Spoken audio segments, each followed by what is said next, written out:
the theme that was given to me is about what is the challenge for the next 10 years, Malaysian politics. So I said that the challenge for the next 10 years is that how do we ensure that the government can function well in the next 4 years.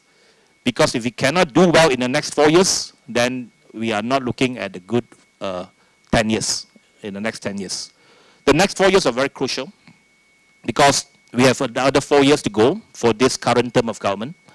And by 2025, we will have a series of state elections starting from Sabah, Melaka, Johor, Sarawak, and then finally the federal election in 2027. So the biggest challenge right now for us is to ensure that this government not only stable, but can function well. This is, I would say, the single biggest challenge for us right now. In terms of stability of the government, I would say right now is that we have entered a more stable stage of the government. When we formed the government in late November last year, of course, there are a lot of uncertainties. And the biggest challenge then was, number one, what will be the direction of UMNO. I mentioned early this year in Singapore when I was invited to speak at the Regional Outlook Forum. I said for the year 2023, Malaysian politics will have two biggest challenges. The first challenge will be UMNO election. The second challenge will be the 6 states elections. The UMNO elections will determine what will be the direction, whether or not the UMNO leadership will continue to stay with the unity government or they will take another route. But of course, UMNO election come and gone. They have formalized their leadership, and this current leadership, of course, is making a very firm decision and firm position that they will stay with the unity government. So that one particular challenge have some sort of certainty that we know that UMNO will not change path, will not change course in the next few years, and they will stay with the unity government. Second challenge was the state election. So the state election was very intense. We know that if we were to lose Selangor during the state election, then the whole political scenario will be very different.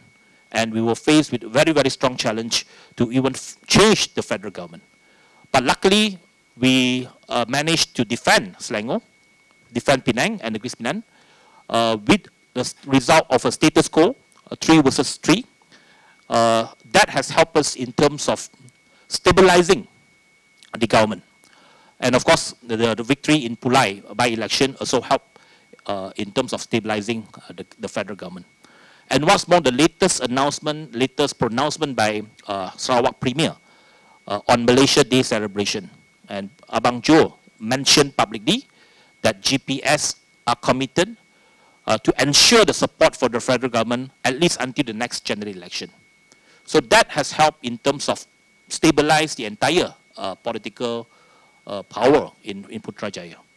So the question of the next 4 years will be, how do we then use this political stability and certainty in Putrajaya to ensure that we can develop the country? What's more, in terms of ensuring that there will be economic reforms in the next 4 years and ensuring that we have economic growth in the next 4 years. And more importantly, at the end of the day, is to ensure that the well-being of the people will be felt in the next 4 years.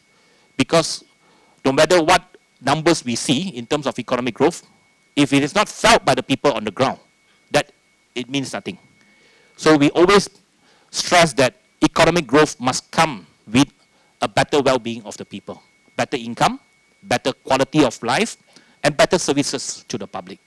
So it is upon the government right now and the various ministry and ministers to deliver on better services, to make sure that we have improvement in the respective ministry.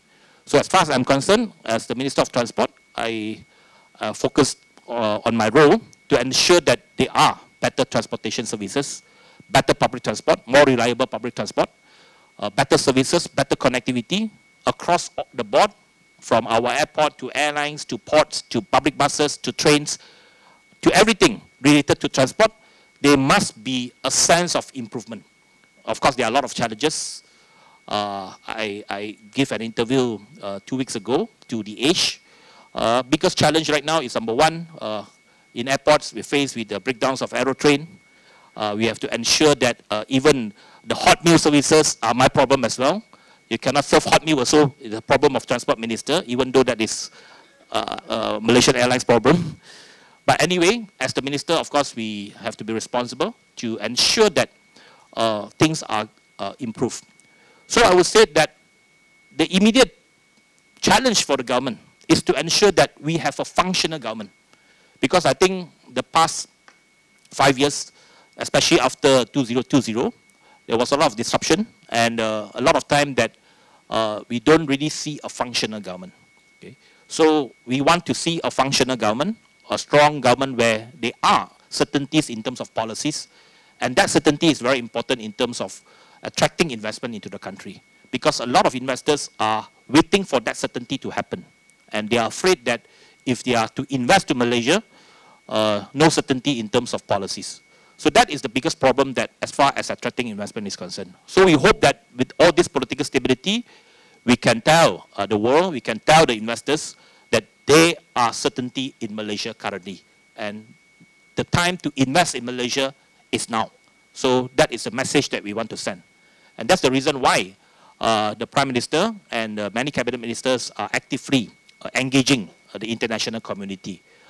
PM just left for United States last night. He will be in New York to attend the United Nations General Assembly, and at the same time he will also meet the international investors in New York. And the later part of this year, he will attend many other engagements as well. So he was in China just on the last weekend for a 12-hour visit. So that thing also to impress upon you that the entire cabinet, especially the Prime Minister, is currently trying very hard and working extra hard to ensure that we can reach out to as many people as possible. Imagine he was in Kuching for a cabinet meeting on Saturday. Saturday 2:30 p.m. we have cabinet meeting until 5. Then we had the Malaysia Day celebration. After the Malaysia Day celebration, he took off 11 p.m. a flight to Nanning. At 4 a.m. he reached Nanning. 9 a.m. he attended the opening ceremony of China ASEAN Expo, and then had a bilateral meeting with Li Qiang, and then had luncheon, meet investors. 3 p.m. come back to Malaysia. Monday, immediately we have other meetings.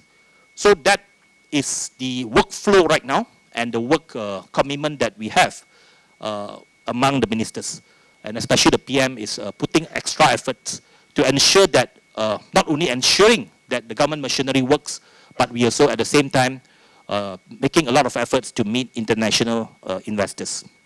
The second topic and the second theme that I was asked to give some comments is how do we ensure that Malaysia remains a multicultural country, pluralistic Malaysia. And this is one thing that we, as far as my party is concerned, we are committed to ensuring that Malaysia remains as a plural society, a multicultural society, and we want our government to be represented by a multiracial government. And that is one of the reasons why, without any second thought, after the last general election, on 19th of November night, when we saw the election results, no single coalition and no single party can form the government.